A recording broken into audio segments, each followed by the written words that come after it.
கர்த்தருக்கு ஸ்தோத்திரம், தேவனுக்கு மகிமை உண்டாவதாக. இந்த நாளில் வந்து ஒரு பெரிய காரியங்களை கர்த்தருக்காய் செய்ய கிருபை செஞ்சாங்க. இயேசு திக்கற்ற ஊழியர்கள் நிமித்தமாக ஒரு டீமாக நான் ஜெய்சிங் மற்றும் என்னோட இணைந்திருக்கிற அஜித்குமார் வந்து சேர்ந்து எங்களால் முடிந்த இந்த ஊழியத்து தேவன் கொடுத்த அமௌண்ட் மூலியமாக ஒரு 25க்கும் மேற்பட்ட ஜனங்களுக்கு ஆகாரமும் சில பிஸ்கெட் தண்ணி கொடுக்க தேவன் உதவி செய்தார். அவங்களுக்கு சொல்லும்போது நிறைய பேர்கள் கஷ்டப்படுறவங்க தான். டெய்லியும் வந்து எங்களுக்கு எதனா உதவி இந்த மாதிரி செஞ்சால் நல்லாயிருக்குன்னு சொல்லி சொல்கிறாங்க. அவங்களுக்காக ஜெபம் பண்ணோம். நிறைய காலில் பாதிக்கப்பட்ட பிள்ளைகள், அப்புறம் பெற்றோர் கைவிடப்பட்ட தாய்மார்கள் இருக்காங்க.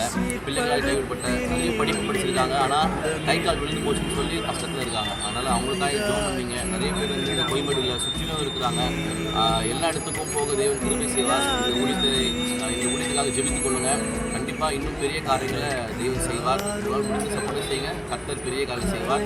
கர்த்தர் நாம் மகிமை இன்னைக்கு செஞ்ச இன்னைக்கு எத்தனை பேருக்கு என்னால் 25 பேருக்கு நம்மளால் திட்டவர்களை கைவிடாது அந்த மினிஸ்ட்ரி மூலமாக 25 பேருக்கு செஞ்சது.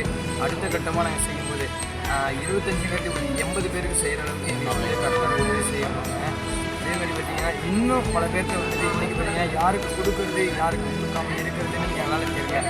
பட் நானும் முடிஞ்ச வரையும் யாரெல்லாம் முடியும், எப்படி பண்ணணும், என்ன பண்ணணும் அப்படின்னு யோசித்து பண்ண முடியும். எனக்கு யாருண்டு கலங்கின நேரத்தில் கரம் என்னை நடத்தியது.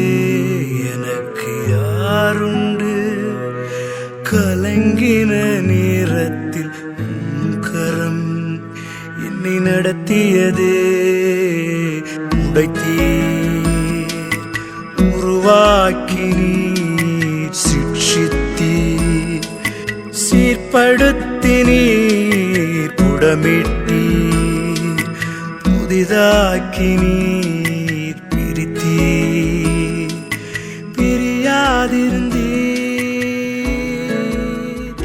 எனக்கு யாரும்